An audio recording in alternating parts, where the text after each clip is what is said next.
gentlemen. I think it's a very august panel over here. We've got some stalwarts from the industry. They need no introduction, but just in case you want an introduction, our names are up there. Right. And the topic today is a very interesting topic. It's about movies, it's about pop culture, it's about sports, right? And I believe these three aspects are critically important to what we call Gen Zs today, because today they're looking to get entertained, right?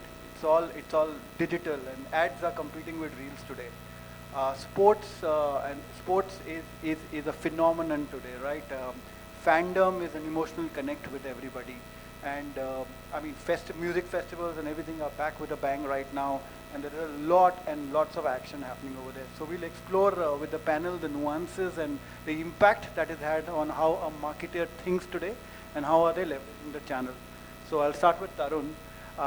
Do you believe that today an advertisement has to be entertainment? Is that line blurred? Do you think you need entertainment to tap into pop culture of today?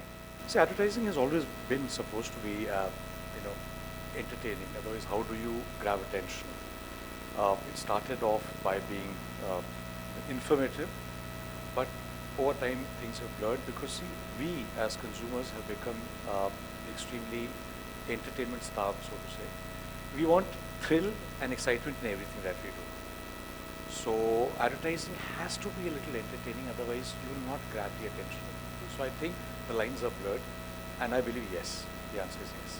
Sachin, do you believe today an advertisement is competing with reels for screen time with the Gen Zs? And how are you looking to adapt to that? No, I completely agree because the times have changed apparently now. We are not living in 2010s or 2015s where TV used to be ruling the roost. Today, audience is much more evolved.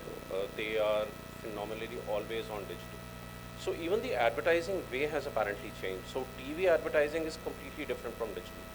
Today, audience who's kind of glued on social media or digital, for them, reels or a short-term content is becoming a way of entertainment. And if you can kind of bring the brand into it and be a part of their culture, then I think advertising will be kind of doing its job. But if you're not talking the language or you're not being a part of their culture, then something will go wrong. For sure it will go wrong because it's very critical to be a part of their life. They're youngsters. They look at advertising in a very, very different way. Rohit, in your previous role, you made one of the most entertaining ads with, we brought Shah Rukh Khan to Castrol. What was the insight behind it? Yeah, I think, just going back to the subject, and you talked a bit about pop culture. And I think all of us in our roles, one of the things we have to do is keep our brands relevant and engaging with the audiences of today. And the category and the brand in some sense had been quite traditional, right? And I think, to the point that Tarun was making, finally, you have to generate some emotion. You have to be memorable. And there are various ways to do that. One of them is to have an iconic celebrity, somebody that consumers trust, somebody that consumers find entertaining, and then use them in a relevant way that plays back to the brand. So I think that was the thinking behind it. And I was just in some consumer emotions today in a different category, and I met a 45-year-old homemaker, and I asked her, how do you spend your time? And she said, I started painting my house, and it became this big project that's lasted 6 months. And as a result of this, our TV was put away, and now I don't miss it. Okay, and she's spending her time online, she's looking at reels, she's doing all of the stuff that we think very young consumers are doing, but it's actually all pervasive. And I also went quite deep into rural India to look at what's happening in small villages, and actually digital is reaching everybody now. So I think, there are various ways to engage consumers. They're time poor. I was looking at some data that said advertising now, 50% of ads are seen for 2 seconds or less. That's something that all of us need to be aware of. So how are you going to cut through? How are you going to grab attention?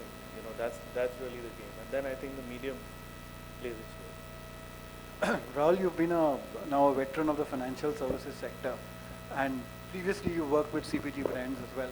What is the difference in your approach when you take sort of interpreting pop culture, and how is the interpretation different from a CPG brand to a financial services brand, and how do you implement that? Thanks, Tushar. I think fundamentally the difference is to be able to land financial services conversations in first conversational way to make it more engaging versus trying to make it more technical, producty, and make it more one way. So I think the first filter that we've applied at Access Max Life or in general at a category level that we have borrowed from the CPG world or FMCG in that sense is to be able to make it more conversational, engaging in that sense. And also I think the evolution that we've seen is that say a product like life insurance is in a way trying to find its balance between push versus pull. Largely it was always a push conversation and to borrow codes of how to make it pull, seeing a large influx of audience coming in from direct digital gateways to us directly thanks to what's happening in the aggregator space, in the e-com space for that sense. And I think that's where brands like ourselves have been able to just be a little ahead of the curve. So borrowing something from what Rohit mentioned, I think more emotional-led conversations, but more authentic, more engagement for sure. Because unlike many categories, ours is one category which, if you typically look at the time duration of consumption, from the day you buy to the moment of truth, could be anywhere from 5 years to 10 years to 40 years if you end up buying life insurance at an early age of 25.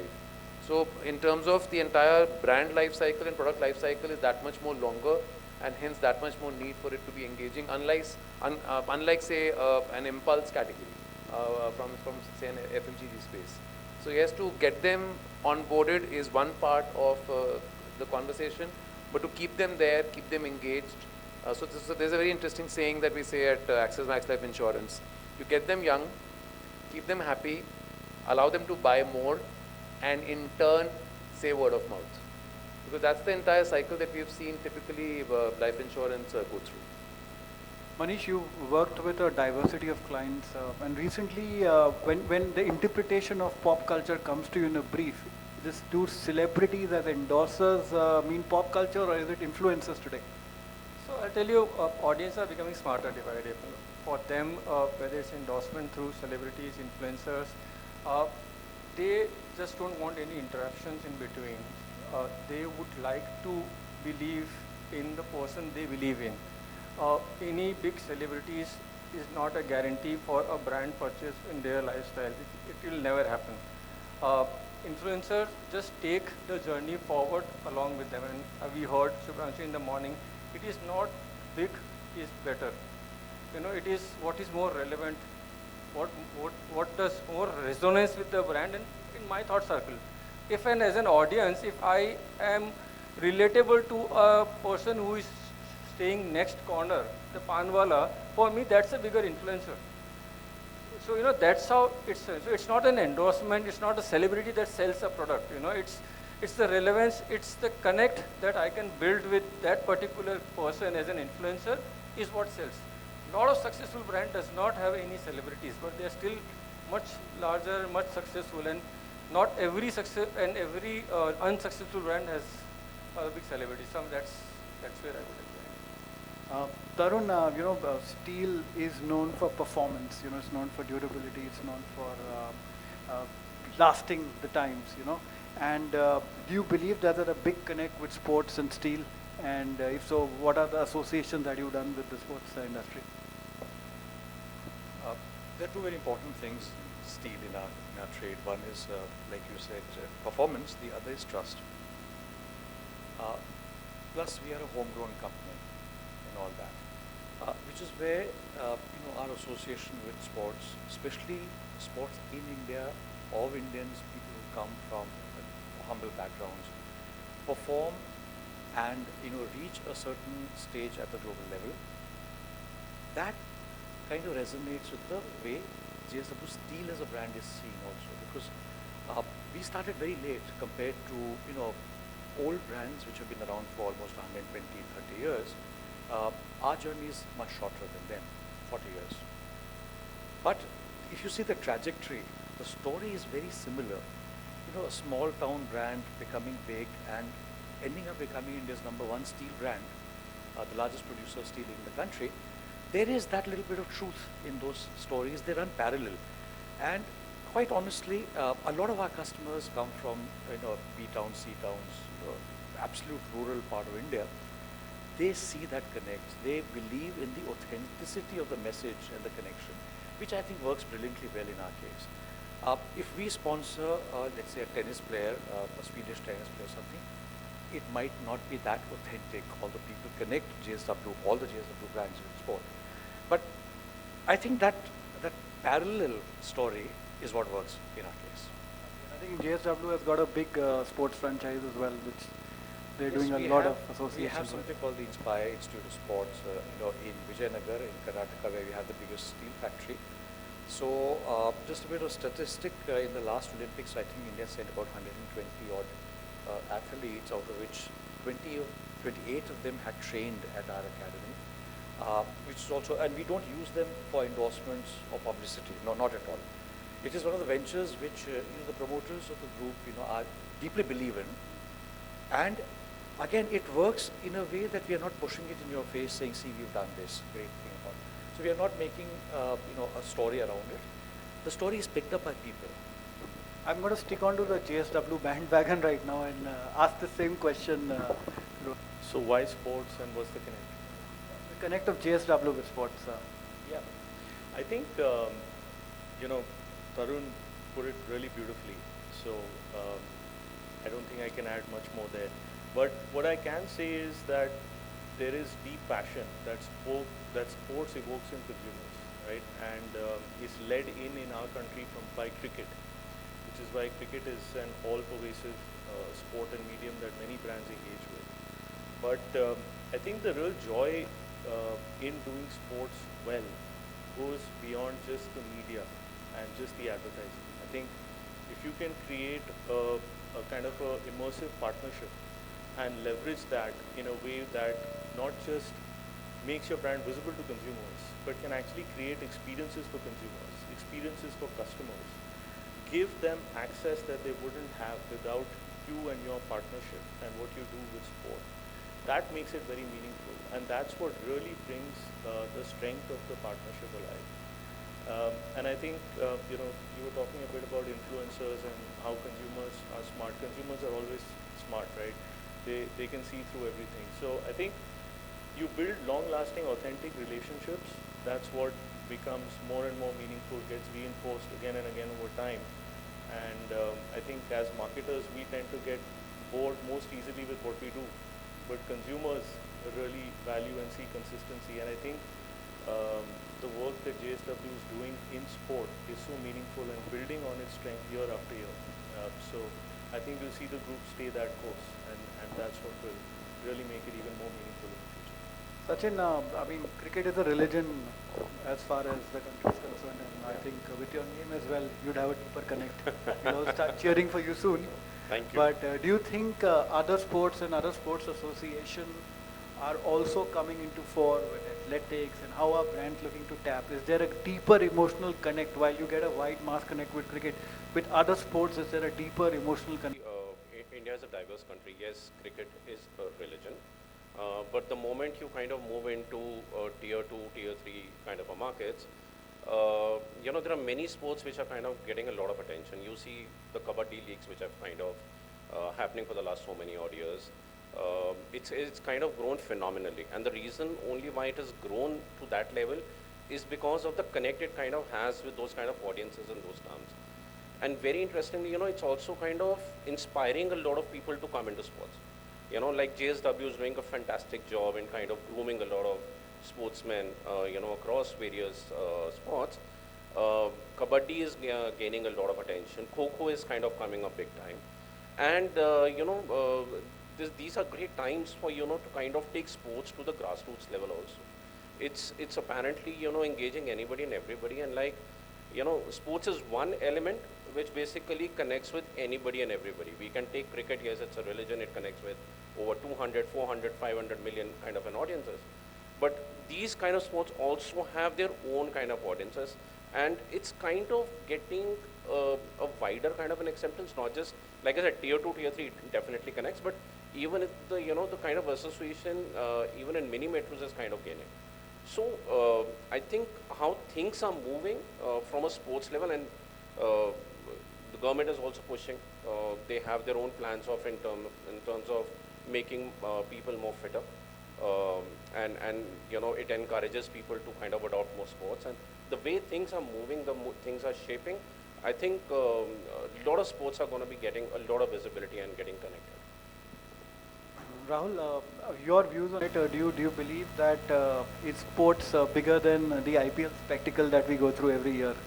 Are brands kind of associating with and putting in money and investments into other sports as well?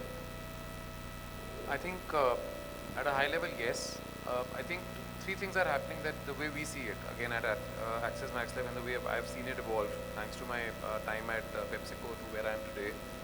I think sports being evolved from just the sporting event to an experience, and to the fact that yes, a sporting event may be time bound, but the experience can be a lot more longer and have multiple touch points, thanks to the way the audience is engaging today. So I think that's one evolution that we have seen, and it's true about cricket. It's also true about non-cricket as well. We heard about Kabaddi. We see what's happening with, say, Kabaddi League as a platform, but it again cuts across in many ways than just the season that Kabaddi League comes, say, on air. Second, I think what we've also seen, and maybe a dimension of cricket, that there is this entire diversity agenda attached to it. I think cricket has got broad-based beyond just it being a male-dominated sport. And interestingly, there are brands which are able to now invest ahead of time on say, women's cricket, and again take it deep down.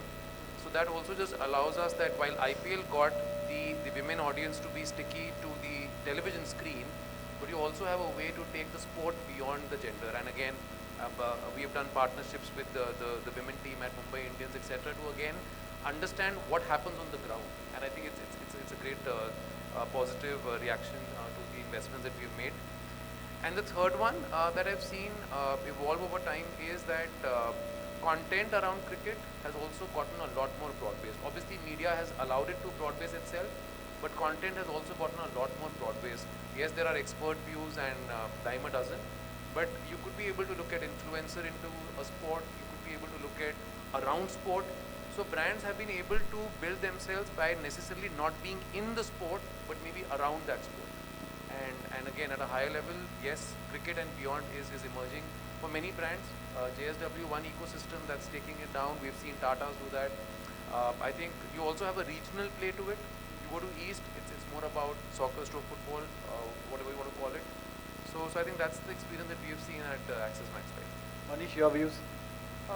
In my view, sports bring two things. Sports bring passion with scale. Scale is something as marketers, as agency, we really look forward to. Cricket clearly, undoubtedly, is the larger pie out here. But what has happened in the last few years is, apart from cricket, which is a team sports, individual athletes have really come up. Now, the moment you talk about Neeraj Chopra, everyone knows what. In our parlance, top of mind, Neeraj Chopra will be way high. Recently we see a guy, Sachin, who's outnumbered Neeraj Chopra in the sports. PV Sandhu is doing name, earlier Sania Mirza was there. So what is happening, and thanks to brands like JSW who have really come forward and really partnered with athletes to give them that platform. Talk about Kabaddi, people have started talking about Kabaddi. I come from Jaipur. When I go to Jaipur, they talk more about Jaipur Pink Panthers and the team around that. You go to Haryana, people talk about wrestling and all. All these talks are now becoming more prominent through media, through the brands association, and therefore cricket, while it's not left behind, but the other sports have really come up big time, and the monies that you see pumped in. No one were talking about Odisha as a state, but today Odisha is the biggest, world largest hockey stadium. That's the change that has really come forward when you talk about sports. Couldn't agree more. At Bisleri as well, what we've got about 56 sporting associations starting. Yes, we do have 5 IPL teams, but then we have all the marathons in India and Dubai. We've got partnerships with tennis, with racing, with all genres of sports. Even chess and esports. So I believe sports has and will build a deeper emotional connect with a lot of consumers, right? there's another factor. In the last 2 decades or so, I think Indian athletes have started performing so well globally that there's this resurgent pride in us. Earlier, we would be extremely defensive about our performance in anything. 173rd ranking in football. I remember that data from my childhood. To now, I mean, we have champions, we have world champions in so many different sports. So, and with the, the renewed nationalism, national pride, or whatever you might call it, I think it also makes us happy that sport is doing so well. So it works in our favor as marketeers. The next genre of entertainment, movies, right? Movies are part of pop culture. Film stars are part of cult icons, especially if you go down to South India, you just have to say Rajnikant and everybody will be like, this is God for us, right? So into that psyche, how are brands that are looking to authentically integrate with movies and build on this deep emotional connect that consumers have? I haven't done too many movie associations, but in India, that is. So we were lucky in my previous outing with Skoda. There were Skoda cars being used in certain movies. Of course, it was not an official placement or something like that. But in Europe, if the films were shot in Central and Eastern Europe, you had by default a lot of Skodas in it. If you remember Vin Diesel's first outing, which was Triple X, right? It was shot in Prague. And if you see, most of the chase sequences had that car. So somehow, I mean, the association of the country with the brand worked brilliantly well. James Bond, we of course know. There are certain brands which lend themselves beautifully to that whole cinematic environment. Not all of them do, because a lot of times it looks forced. And that is the pitfall which, see, the problem is a lot of us as custodians of the brand, when we have the money, we go berserk. We believe we can buy it, we have 50 crore rupees, laga do film mein. Is there an association, is there a relevance? Keeping I will not say a bottle, a jar of something on the table is such a forced kind of a placement, it does not possibly make sense. But because I have the money, I can buy it. So that arrogance of brand custodians is what doesn't work, and customers and viewers see through it. So I would recommend not to do that.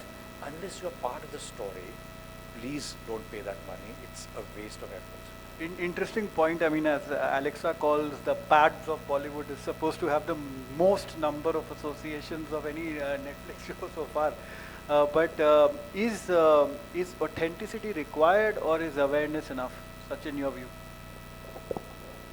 No, I think it has to be authentic. I think Tarun is rightly saying that the consumers see through it. Gone are the times when there used to be on your face kind of in movie association or in content association, and we have seen a lot of FMCG brands doing not just in movies but also in TV shows as well. So somebody is using a moisturizer during a shot, and the company is apparently paid for it. So that is happening, and that was happening. That still happens. But I think consumers do see authenticity when a brand is basically being a part of that scheme of things. I'll give you one example. At Adani, we have this brand called ACC, and obviously, we as marketers, we do get a lot of kind of offers. Okay, ye movie aa rahi hai, that movie is coming. We are part of the scheme of things. Invest so much money. There was one movie which came, and we will not get into the success because it flopped badly. The movie was Bhuj. And the reason we took it up, because it was built around a narrative of India-Pakistan war. Bhuj runway was kind of created by the women of those that particular village. But when we just dived a bit deeper into the context, and the reason why we kind of agreed to be a part of that narrative was that runway was built by using ACC cement. So it became a lot of relevance for us when we were kind of looking at that, and we partnered with that movie. So because and we created that whole kind of an environment, okay, wherein ACC is being presented as part of that narrative. But yes, I kind of agree, because the consumers do see through.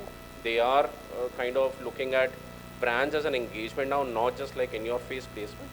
So and courtesy digital also, things are changing dramatically.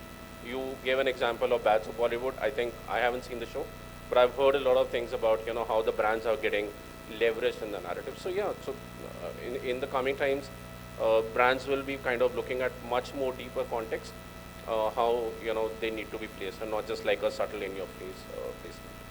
Rohit, your views?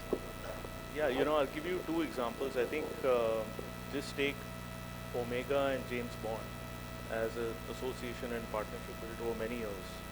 And they've been able to anchor a product line around that and leverage that beautifully through experiences and taking it well beyond just a movie. I'll give you an example from my now previous life, which is 1 month old. The last brand I worked with is an engine oil brand. And many years back, we wanted to create the world's first really performance engine oil. And we did a partnership with Fast and Furious, where before that critical race, Vin Diesel changes the oil, does an oil change, and uses that thing and wins the race. So I think it comes down to contextual relevance, and that's what helps build a bit of spontaneous recall, and then eventually some kind of associations with the brand, because I think just total awareness is not enough. And if you want to take it a bit further, you have to stand for something. And as long as you can do that in a way, to your point, that doesn't feel forced, that's when you become a bit more memorable. So. Well, there are two aspects to an association with a film that I talk about. One aspect is, of course, in film placement. The other aspect is also once a film is released. I mean, at Bisleri, for example, we do limited edition association. The last one we did was Mission Impossible, where we had Tom Cruise on the back, we had Rajnikant and all that, right? That's kind of worked with us, especially from a retail angle, because it's collectible to the consumers.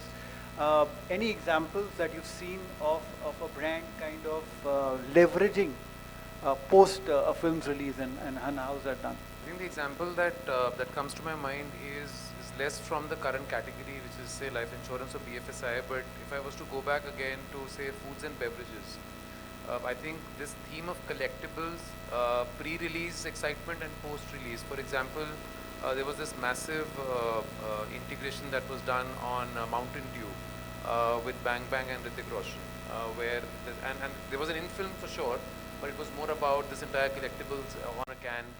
On this entire piece of say the chips category on pack, you've got on pack collectibles, which typically comes in with a play of either a flavor on chip or say again a collectible kind of an engagement. So I think it works. I think what brands have been able to do, which again say categories like BFSI are trying to pick up for, is to something that we just heard. Is it about awareness?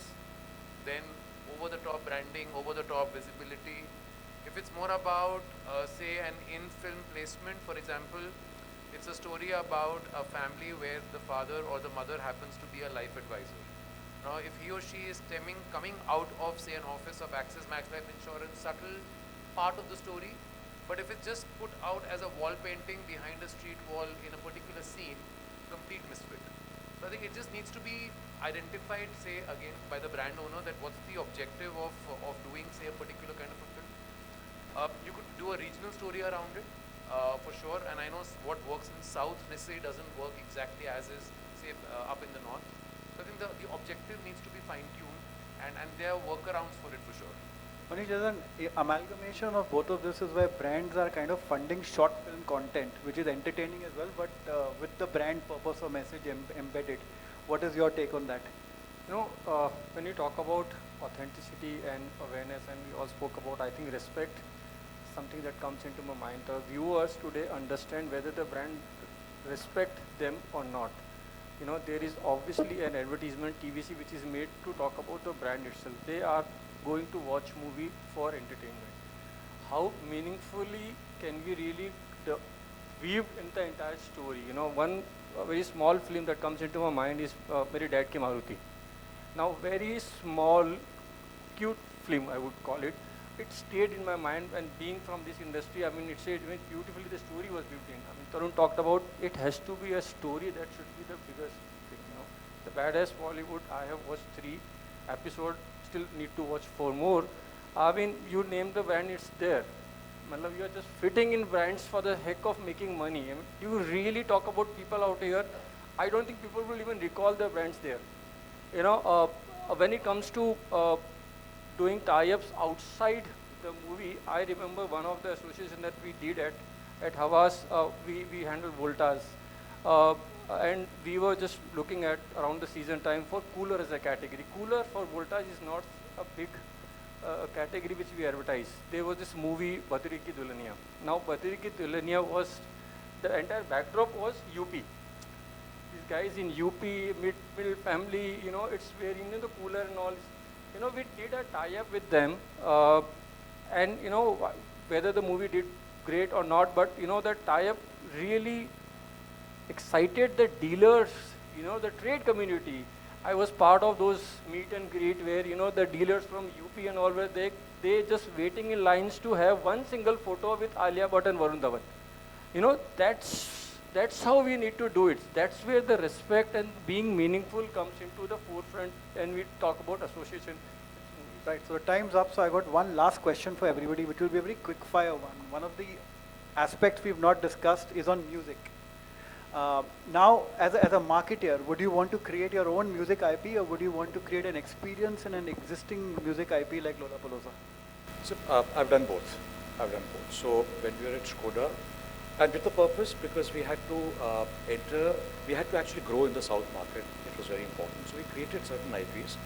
It was called Sonic Roots. So Skoda had completed 120 years, and being a Czech brand, very deeply associated with music forever. So we wanted to create an IP, which we did, called Sonic Roots, where you go back to your roots, pick up those almost extinct folk songs, give it a new avatar. Then we did something for South called Deccan Beats, which was a talent hunt for musicians and singers in the South. And on ground, we did something called the Bollywood Music Project, where the whole idea was to showcase a part of 20,000 people who gather at Geo Gardens. So it does work, but again, context is important. I remember that one. I was there too. So, you know, I have a different perspective. I've kind of attended all these concerts and everything, but, you know, from a marketing or a brand perspective, when I go to them, these kind of concerts, one thing which I basically see is that, you know, there is a huge amount of list of sponsors, which is kind of displayed on the left-hand side and the right-hand side. But I think, you know, it would only work if during the concert or after the concert, the brand becomes a part of the audience's conversation. That's when the integration has succeeded. Otherwise, it's just going to be any other kind of a brand association. And one example which I can give you is apparently your product only. Just an example, I don't know whether you take it up or you don't, but next Lollapalooza, if you kind of distribute Bisleri bottles, because water is something, you know, which is everybody is kind of after, because it's so much, you know, heat around, and, you know, there's a lot of people who want water. If you just distribute Bisleri, Bisleri will become automatically a part of their conversations कि अच्छा Bisleri ने हमको Lollapalooza में हमको ये दिया वो दिया, and automatically Bisleri has created that kind of an engagement without even actually spending money like a sponsor. I don't know. In fact, just we like have an a long-term example. association with Lollapalooza where 5.5 lakh glasses of water are consumed every year at See, Lollapalooza. yeah, so the moment you do that, and the moment any kind of a brand does that, and it becomes a part of the conversations at a concert, I think the job is well done. Rohit? Yeah, I'll just speak. But I think, yeah, brands to have a sonic asset, keeping music at the core of it, I think can work, should work. It's a part of a mind memory map over time that gets built. As long as the brand can stay true to it, I think many examples that we can rattle out, so I'm keeping that aside. The other one is a category play into music platforms or music as an experience. I think certain category would lend themselves bang on, certain are going to be on the periphery, and certain are going to be complete misfit. So the misfit brand owners need to stay away from it for sure. Manish, very quickly. +4 only if has the lens of 3 C's, which is content, context, and connections. 2 examples that come into my mind when I was in college is Bacardi Blast Weekenders. Still stays. You know, I was not drinking at that point in time, not drinking age, but I still remember Bacardi Blast. The recent one, because everyone is talking about digital, everyone is talking about immersive, everyone is talking about individuality. Coke Studio is one example that stays with me. Music as a pillar is a great pillar, done exactly the way everyone has spoken here. Perfect. Thank you very much, gentlemen, for this amazing session. And thank you, Business World, for calling us and making us all meet together and have this wonderful discussion. Thank you so much. Thank you. Thank you so much, Tushar, for moderating that. May I please request you, Tushar, to do the honors?